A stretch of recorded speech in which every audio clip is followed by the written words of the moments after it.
ndabifurije mwaka mwiza. Amen. Yesu twese azoduhe kugera kure. Amen. Mu mpemu no mu mubiri. Amen. Dusome. Amazina nitwa Mugisha Divin. Igitabo cy'ibyakozwe n'intumwa igice cya 13 umurongo wa 22.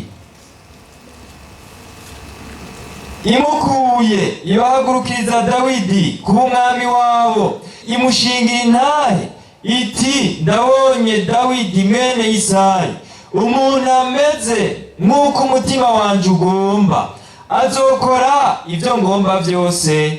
Amen.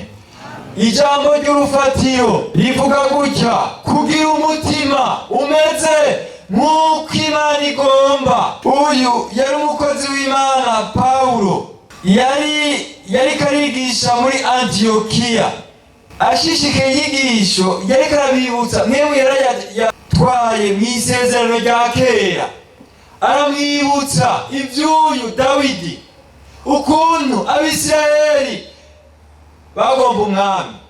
Babwiye Samweli ati, twebwe rero turagomba umwami. Samweli arababara, ariko Uhoraho umviriza neza, ahubwo atumviriza si wewe hasi, si jewe, ntugire ikibazo, nzomurondera.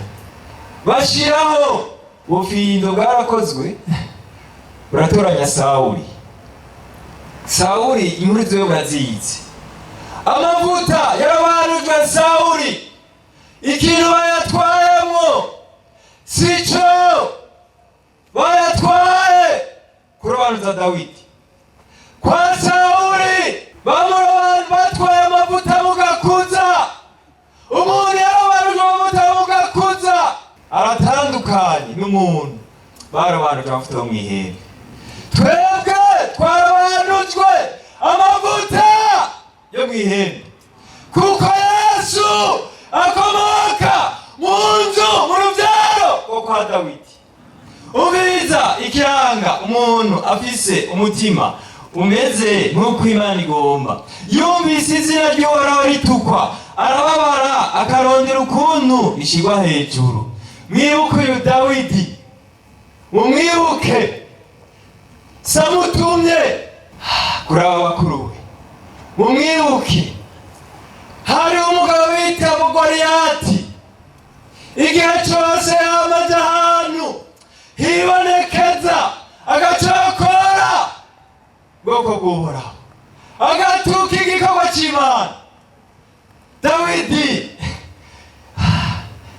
aramura. Uwo munsi baratubirana, barahuriranye, araraba, acaseruka. Dawidi aramwitegereza, acokora ingabo z'Uhoraho. Uwo mwisha umwami yomuhera iki? Yesu hari ijambo yapfutse ko nta muvugishwa yemegwa iwabo. Abo bavukana na Dawidi bari hafi yiwe, baramwumvise ati, mbega twadutama wadusize hehe? We none genda urabe twadutama. Atarigira hirya, acasubira arabaza. Umviriza ayo majambo, bacashengera ku mwami Sawuli. Ewe kugira umutima umeze nk'uko Yesu agomba, ugiye gutabara abandi, abantu ni muri bisi bafise canke bari kubana, kugira umutima nk'uko Yesu agomba. Yesu agiye kubikorako, agiye kubikorako. Igihe kiragaje, baciye bamurengukana Dawidi kwa Sawuli. Tike nabivutse, aramwitege. Yari mutoyi Dawidi, kari gatoyi. Sawuli birimo bari muremure ngasumba abandi, ngo bamugara ku rutugu. Amwitegereje, baricaye baraganira. Umviriza, wamwera iki? Ubu uzomwica urya mugabo, nzomushingira umukobwa wanje, nzomushingira kandi inzu y'iwabo nzayikura kikori. Ewe kugira umutima umeze nk'uko Yesu agomba.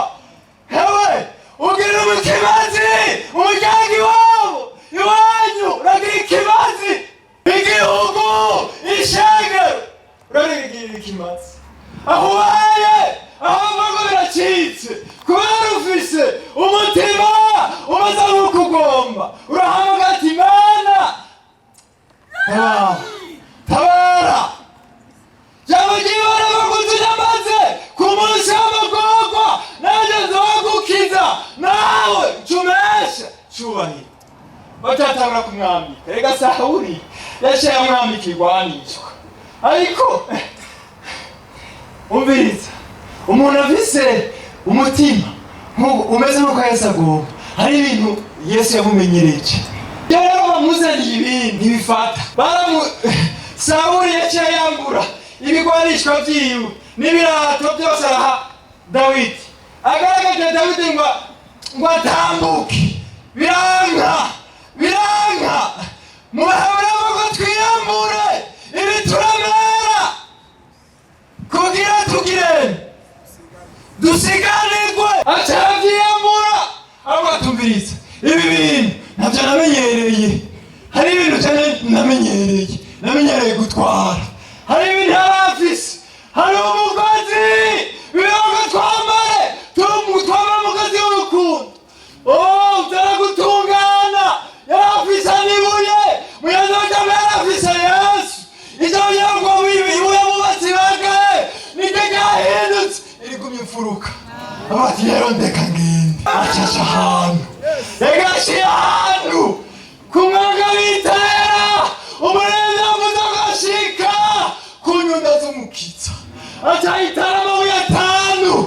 Umviriza ibitwubatse twebwe abakristo, icambere kwizera, ikigira kabiri ivyizigiro, ikigira gatatu kwitega, ikigira kane gitangaza, ica gatanu ishimwe. Nivyo bitwubatse ayo mabuye yaciye arahitana acaragenda. Goliyati yamwitegereje ati none wewe uje kunwanya ufise none jewe mbaye imbwa? Atumviriza, umuntu afise umutima umeze nk'uko Yesu agomba ararinda, naho wango biracitse agati humura, mwijuru bambariye mpore naco muzoba. Haleluya. Ikindi, none umuntu yokora iki? Icambere arimenya uko ari, kigira kabiri yubaha Uhoraho, kigira gatatu yanka ibibi akamatana n'ivyiza, ikigira kane canke kubabara abantu bose ashishikara gukora ivyiza. Yesu abahetse akiri muntu afise uribaza ngo mu mutima musha Dawidi yabaye ikirokora. Yesu abahetse akiri uyu mwaka twatanguye tuze turondere kugira umutima umeze nk'uko Yesu agomba. Nta makuru uyu mutima ntahandi tukura dari kwimenya. Yesu abahetse akiri kugira umutima umeze nk'uko Yesu agomba. Yesu nakeneye abantu b'imwiza murongo, abantu reka avuga ngo nzoja nabemeye kandi nzobaha umugisha, kandi Yesu ntagomba ko tumumenya ariko agomba ko tumumenya. Dawidi ntabaye itsinda kubera afise umutima umeze nk'uko Imana igomba. Yesu abahetse akiri, Yesu abaha umugisha. Dusenga Imana, ndabifurije turondere kugira umutima umeze nk'uko Yesu agomba. Umviriza ibintu byo kwa Yesu ntagira umuntu avyitiranya, ntibiraba imyaka ngo barakubwira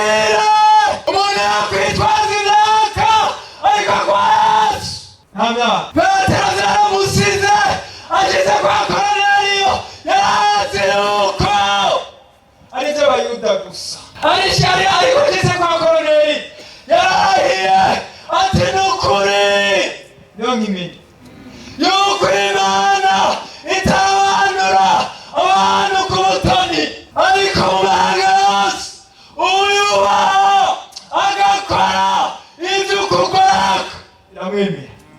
Imana iramvunaka oyayi dusenga Imana urakoze